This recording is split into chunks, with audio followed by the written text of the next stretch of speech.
Bonjour mes amis, alors aujourd'hui je vais vous faire une vidéo un peu particulière parce que c'est à l'extérieur. Alors derrière moi, vous pouvez voir les Great Smoky Mountains du Tennessee. Alors Smoky parce que vous voyez les nuages autour. Alors évidemment moi je suis sombre parce que il y a trop de lumière dehors, donc je vais rétablir la lumière un petit peu après, mais je voulais juste vous dire c'est une très belle région du Tennessee, très touristique, et le Tennessee, c'est un État du sud des États-Unis, donc avec beaucoup de nature, qui est un État assez pauvre, il faut dire. Bon, j'en ai déjà parlé dans mes vidéos précédentes sur le sud. C'est un État où on peut rencontrer des gens avec des problèmes de santé évidents, parce qu'on s'occupe mal d'eux, contrairement aux gens des villes. Voilà. Alors, je vais rétablir l'exposition normale pour que vous voyez mon visage un petit peu mieux. Voilà. Bon. Alors après ces problèmes techniques, voilà, je suis désolé. Donc vous avez vu les Smoky Mountains. Alors aujourd'hui, je vais vous parler de enfin, le thème principal, ça va être l'inflation. Mais tout d'abord, bon, il y a eu cet émoi il y a 2 jours en réponse au décès d'Alain Delon, qui est un très grand acteur, une star, etc. Mais ce qui est intéressant dans son cas, qui est pas unique d'ailleurs, hein, puisque Aznavour aussi, bah, il est devenu résident suisse il y a longtemps parce qu'il voulait échapper à l'imposition française. Alors qui peut lui en vouloir? Pas moi en tout cas.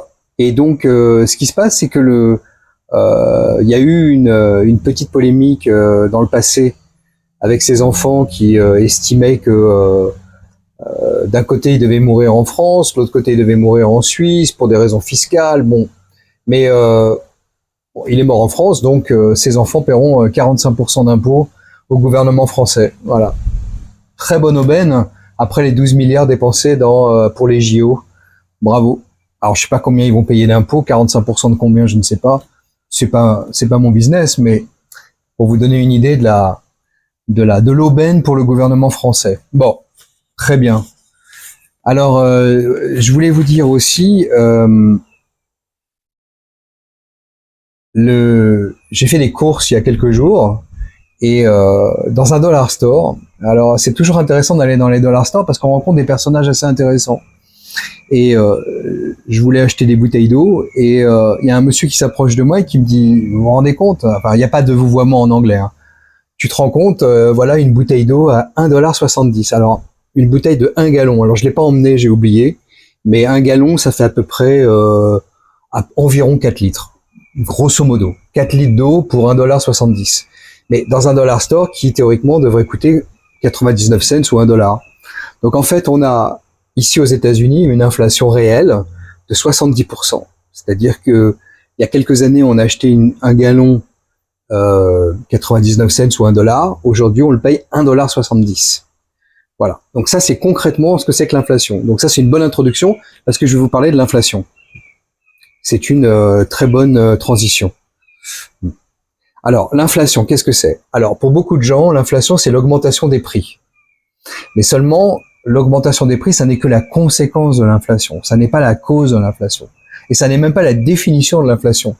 Alors, d'après le Fonds monétaire international, l'inflation, c'est le taux d'augmentation des prix sur une période de temps donnée. Le taux d'augmentation. Alors, c'est la différence entre accélération et vitesse. Bon, c'est des principes de physique que je ne vais pas vous exposer ici, parce que c'est pas très intéressant, et puis c'est pas très parlant surtout. Par contre, je vais vous faire une analogie qui, elle, va être parlante. Et je vais vous parler de kilos. On est tous en bon point. On a tous de l'embonpoint, plus ou moins, et donc on peut se relier à ce genre de métaphore. Alors, ou d'analogie. Alors, quand je vous dis que la première année, je prends 5 kilos, la deuxième année, 15 kilos, la troisième année, 12 kilos, et la quatrième année, 4 kilos. Donc, vous voyez la courbe, hein, ça va comme ça, et hop. Bon, c'est un petit peu la courbe de l'inflation aujourd'hui. Enfin, c'est ce que veulent nous indiquer nos dirigeants. Le seul problème, c'est que, alors oui, c'est vrai, en année 4, j'ai pris moins de kilos, j'ai pris 4. Au lieu de 12, 15 et 5, les 3 années précédentes. Mais le problème, c'est que j'ai pris moins de kilos donc l'année 4, mais le problème c'est que les 32 kilos précédents, je les ai pas perdus, je les ai encore. Donc c'est exactement pareil pour l'inflation. C'est ça l'inflation. C'est vos prix ont augmenté en année 1, enfin votre poids a augmenté année 1, 2, 3, moins en année 4, mais vous avez déjà pris beaucoup de poids avant. C'est pareil pour les prix. Les prix ont augmenté en année 1, 2, 3. Ils ont augmenté beaucoup, très vite. Le taux d'augmentation a été plus important, mais le taux est réduit en année 4. Donc c'est comme ça qu'on peut fanfaronner et dire ouais, on a gagné, l'inflation baisse. Bon, avec toutes les conséquences économiques que ça peut impliquer, notamment une baisse des taux. Enfin bon, il y a beaucoup de choses qui vont aller avec et qui vont en fait après réaugmenter l'inflation. Ça, je vais en parler juste après parce que je vais vous expliquer quelle est la cause réelle de l'inflation. La cause réelle de l'inflation, c'est de la création monétaire. Alors, par le gouvernement, via la Banque centrale, ou la Fed aux États-Unis, et les banques. Parce que, je vous avais expliqué ça dans une vidéo précédente, les banques créent de la monnaie. Et elles créent de la monnaie à partir de rien, puisque on prend les dépôts des clients, on prête de l'argent à partir des dépôts des clients à d'autres clients, et ça crée de la monnaie comme ça. Bon, il y a aussi le fait que les banques commerciales empruntent de l'argent à la banque centrale, et par ce biais-là, peut aussi faire des prêts plus importants ou des opérations financières plus importantes. Alors, on crée de la monnaie donc par l'émission d'obligations ou de bons du trésor. En fait, c'est ça. Mais alors, comme j'avais expliqué dans une vidéo précédente, qui achète ça? Les fonds de pension, les banques, les assurances, les particuliers, les entreprises. Voilà. Tous ces opérateurs économiques qui ont besoin de parquer de l'argent en lieu sûr, puisque c'est considéré comme des investissements très sûrs, les obligations. Alors, le seul problème, c'est que cet argent aussi permet de financer les politiques publiques. Et oui. Donc, cet argent-là, il peut rester dans le circuit financier, mais il peut aussi être injecté dans le circuit économique réel. Et c'est là où l'inflation se démarre. Et donc, qu'est-ce qui se passe? L'argent donc passe du circuit financier au circuit de l'économie réelle par les prêts, comme j'ai expliqué, ou toutes sortes de prêts, mais pas seulement. Ça peut être aussi les travaux publics, les aides publiques, les allocations, etc., etc. Puisque l'État est devenu, dans tous les pays, y compris aux États-Unis, est devenu un opérateur économique majeur dans les économies nationales. Donc ça, c'est important de le garder en mémoire. Donc, oui, aussi l'embauche des fonctionnaires, bien sûr. Ça fait partie aussi des dépenses publiques, bien sûr. Donc une masse salariale. Et là, si je vous dis embauche de fonctionnaires, ça veut dire paiement de traitement de fonctionnaires. Le traitement de fonctionnaires aide à acheter des biens, des services. Et le problème, c'est que plus on crée de la monnaie, et plus la masse d'argent poursuit une toute petite quantité de biens et de services disponibles. Parce qu'évidemment, on crée plus vite de la monnaie qu'on ne crée des biens et des services. Voilà. Donc c'est aussi simple que ça. Donc c'est un effet d'offre et de demande. S'il y a plus de demandes que d'offres, les prix augmentent. C'est tout à fait logique. C'est un principe de base de l'économie de marché.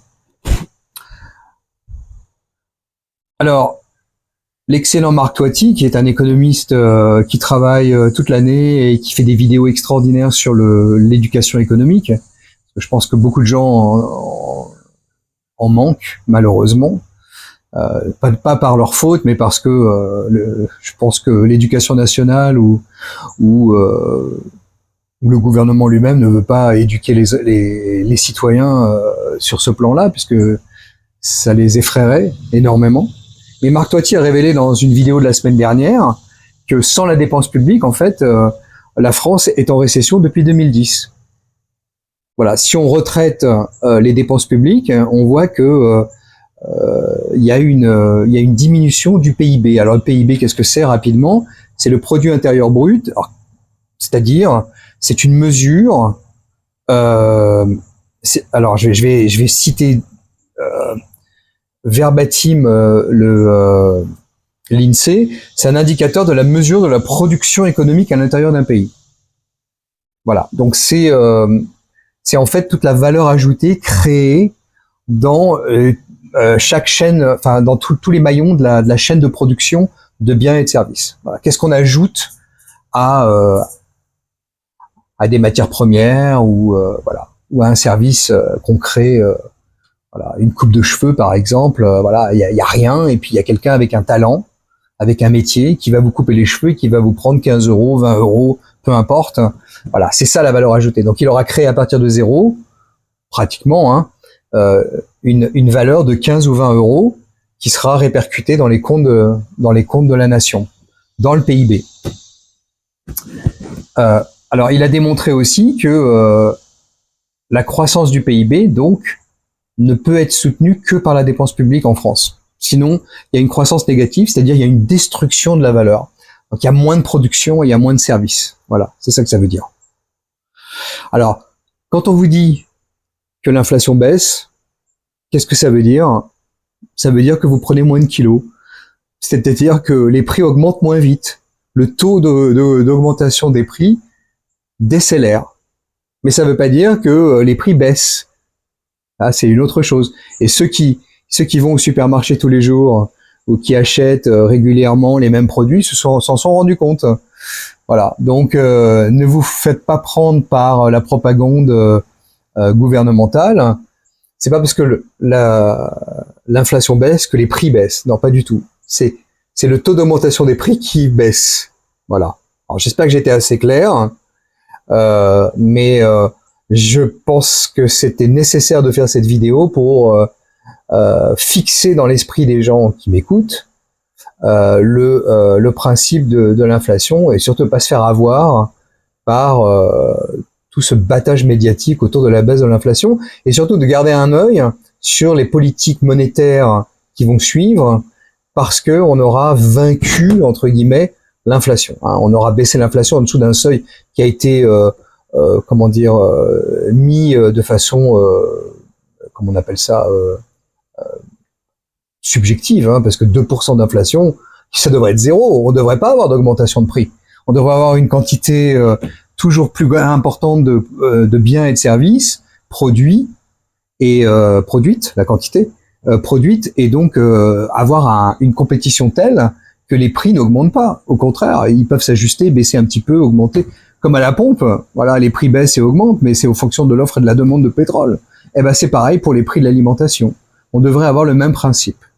Voilà. Donc méfiez-vous, ça va probablement